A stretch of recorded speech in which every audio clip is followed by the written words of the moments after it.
So we're going to make a hood and a surgical gown. If the hood is then worn with safety goggles, it provides a complete seal from exposure. So I would like to measure a 9-inch round section. We will put this on a cutting board. We'll make approximately a 9-inch round piece. You can trace it with a protractor, or you could just eyeball it. I think it's easier to just make a 9-inch, or actually a little wider square, and then cut the corners off. So we'll do maybe 10 inches in the length and 9 inches in the width. And to make it about 20 inches long, and I measured the circumference on the top of the head at about 9.5 inches. I made the other one 10, it was a little too big, so I think about 9.5 round will be about right. And so we're going to sew this in a circle, starting in one spot here, and just sew it all the way around, and the opening will be in the back.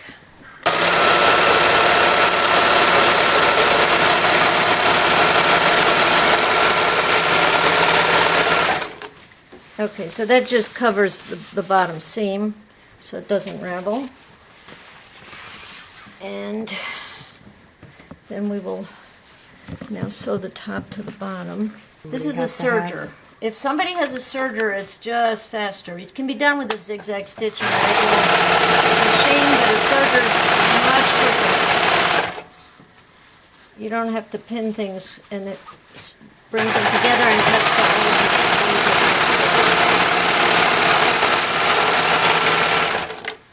Okay, so now we've got it round. So there's our hood coming. You want to make now, so this is the front of the head. This is where the opening will go for the eyes. This is the back. So you're going to make a slit on each side for the shoulder. And from my top of my head to my shoulder measures about 11 inches. So I'm going to do it around 11.5. So I will slit to make the shoulder flap. And we'll make one on the other side too. And then just edge the slit so it doesn't fray. I'm going to use my serger to do that. And then the other opening you need to make is at the front for the eyes. Now goggles are going to fit over this, so you don't want to make it too large. I made that mistake before and I made it too low. You want to measure 3 inches from the top of the head. Okay, so we've marked it here.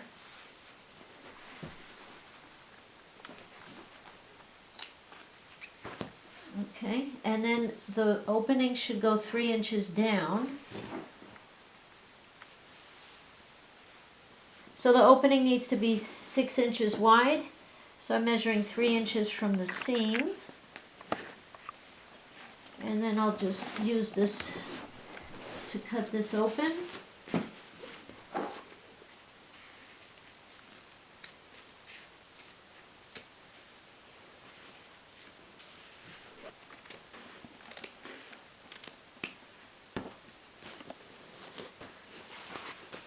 And there's our opening.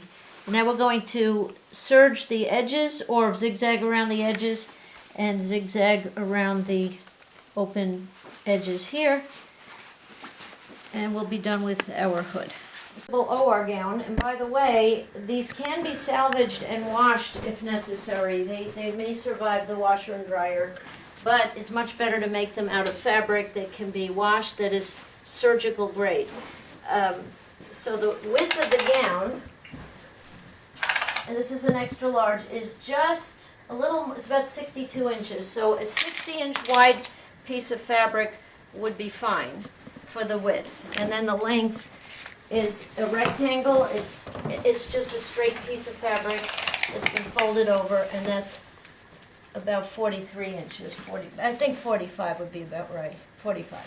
Sleeves, if you just make, this is 11 inches at the armhole. So if you took a 20-inch piece by 24-inch, you just make a roll and then gather at the sleeve, and you'll have your sleeve. I've already cut the fabric for this width.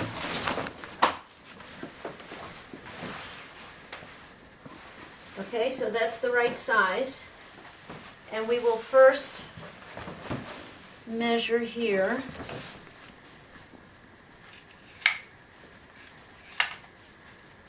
So the seam starts at about 9 inches. So at about 9 inches, that's where we mark where we're going to put the shoulder seam.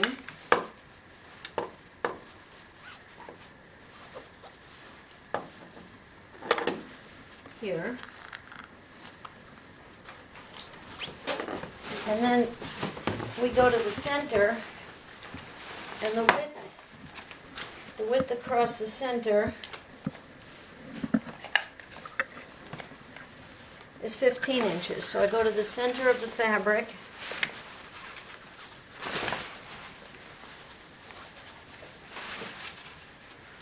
here,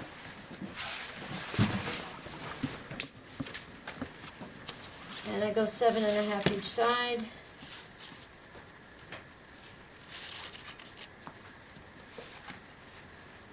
So that's the center. So I mark that, and then I mark the shoulder seam is here.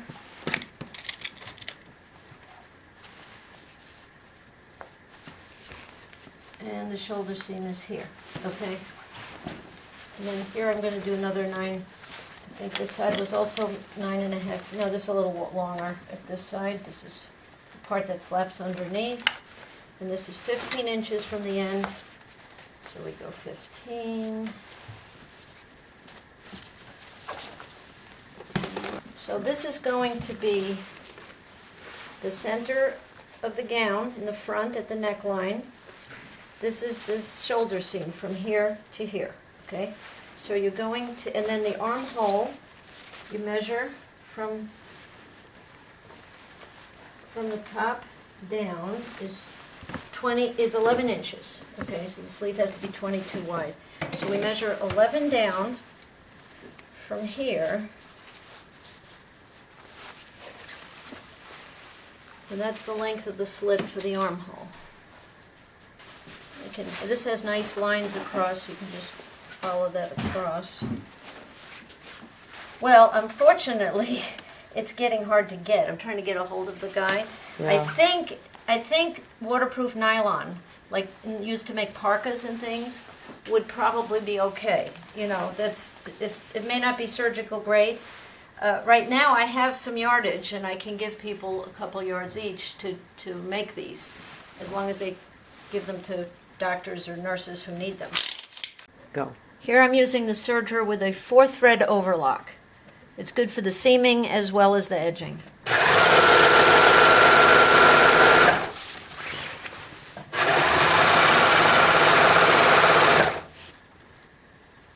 These don't have to be fancy, they're just for protection. Now we're at the bottom hem. Now we're turning the corner again, and this is the other back opening. Okay, so now we've edged the sides or the back openings and the hem, and now we're going to cut the opening for the sleeve, which goes down 11 inches from the neckline.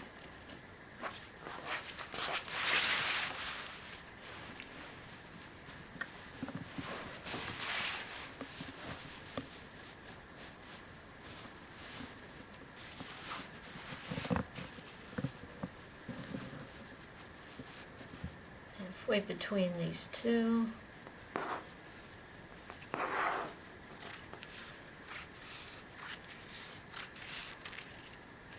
Okay, now we will take the shoulder seams and sew those.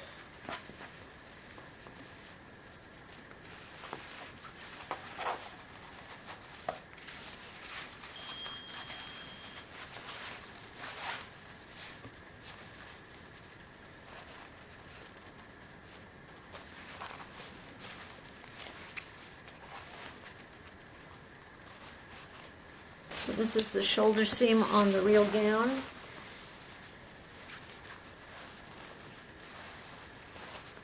So the shoulder seam is 8.5 inches from the neckline to the top of the sleeve. So here we are at the neckline. So we measure to the top of the sleeve and want about 8.5 inches, so a little more. Same on the other side. Okay. And then this will be the neckline, which is about right. Okay. So now I'm sewing the shoulder seam. Not sure whether you did it right. You can try it on now. And you can see that this is a nice, you don't want a huge neckline because you want it to be sealed. And you've got plenty of room even for a big guy. And you've got nice long arm openings to put big sleeves in. I'm just going to slightly curve the shoulder seam for the neckline, just a little.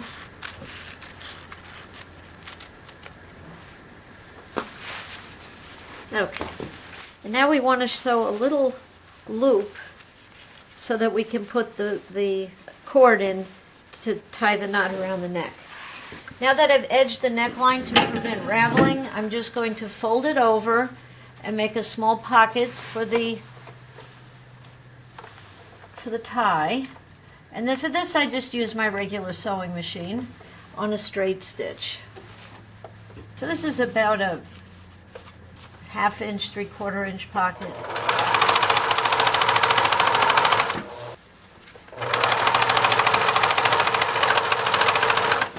Okay, so now we're going to thread the cord for the neck.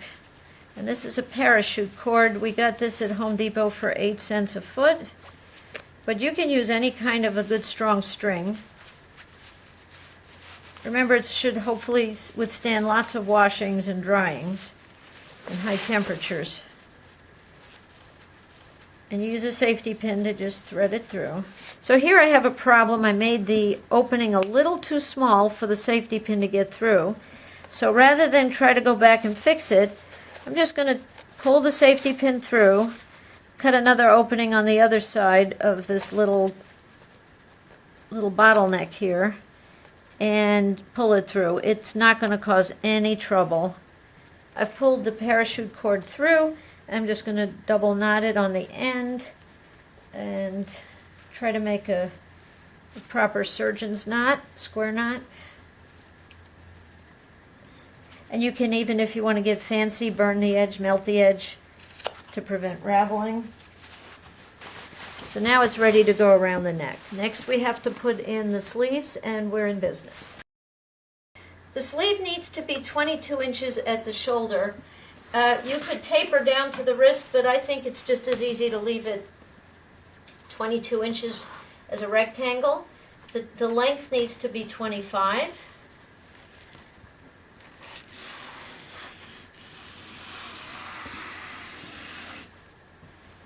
If you use a cutting board, you can kind of follow the line. So now the rectangle for the sleeve is 25 inches length. This will be where the wrist is. And 22 inches is the width, which we're going to fold. And that will be the shoulder seam. Now I'm going to sew the sleeve to the gown.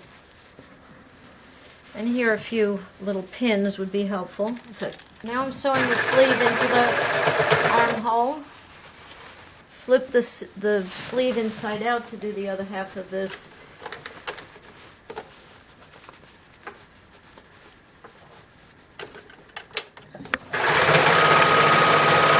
This is the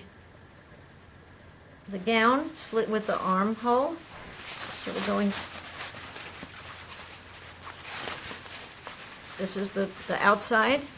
We're going to flip the sleeve around.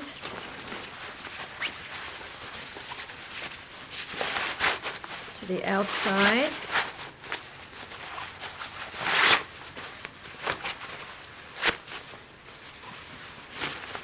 And now we're going to sew the outside to the outside, and then when we're done, it will be correct. So we'll pin that here.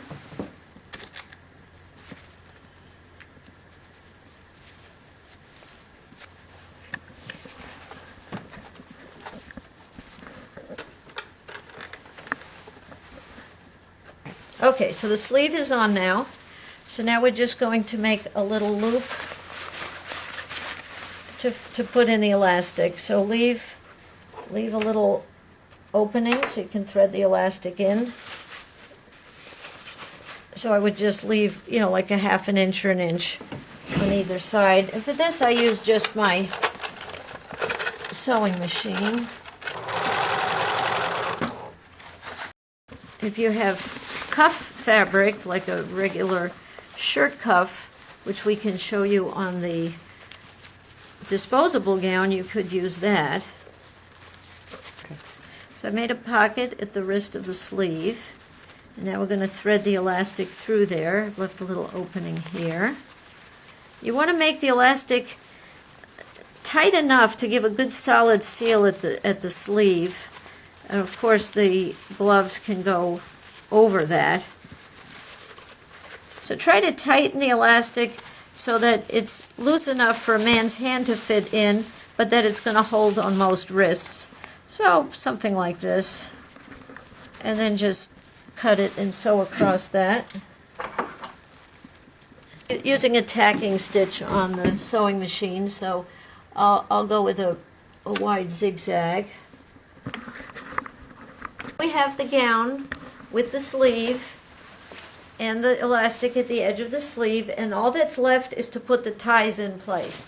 So I'm going to show you where to put them using our disposable gown. And you could use any kind of a ribbon. You could use shoelaces. I have a little bit of ribbon or bias tape, anything. You could also take scraps of the fabric you've been using and roll the edge and make ties that way. A surgical gown ties in the back, kind of like a backwards bathrobe. So the side that has the longer neck part has a tie, and it's placed about 18 inches below the neckline. And the length of the tie in this disposable, which is what we're going to match, is 17 inches or so. Okay, and there's another tie placed inside the back flap on the right side at about 12 inches from the edge, also 18 inches down from the neckline. And so first you tie the flap inside. Then you take the other side, again, 18 inches below the neckline, and that will tie around to this other strap that's in the front. And that front one is placed directly under the left part of the shoulder seam. And this one is 20 inches directly under the left shoulder seam edge. And that will tie that other flap, and now you have a complete seal in the back with a good wide flap. Okay, so I have a 16 inch piece of braid or ribbon or something like that. This is a nice cotton one. I will use a zigzag stitch and just make it a little wider maybe, and just attach it firmly.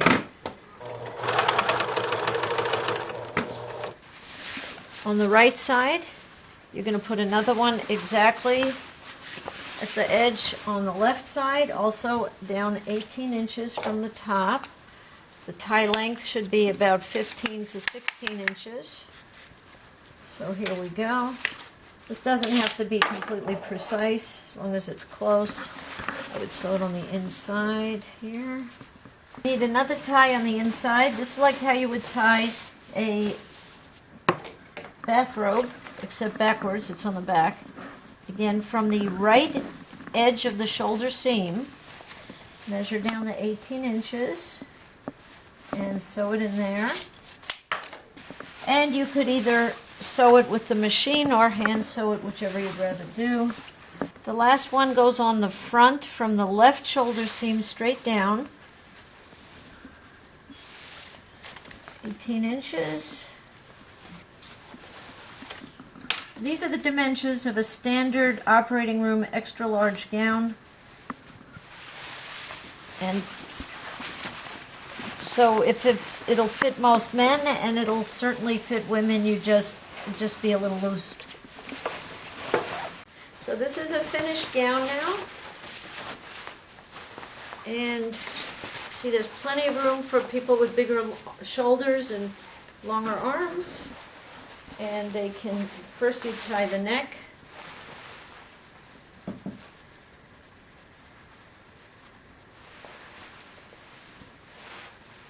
You can tie that as tight as you want. Especially first you would of course put the hood on, which we're going to finish next. Then you go to the inside tie.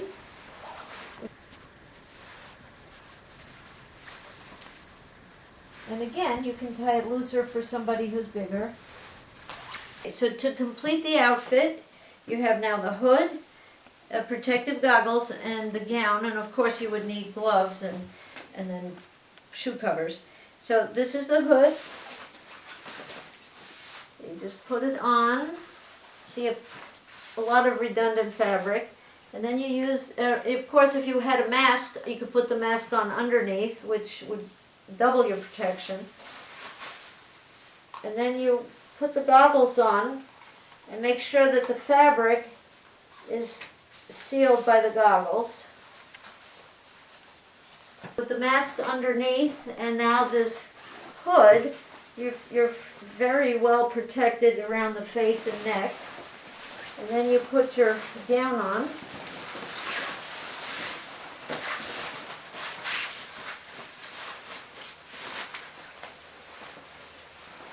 And you can cinch the neck as tightly as you want with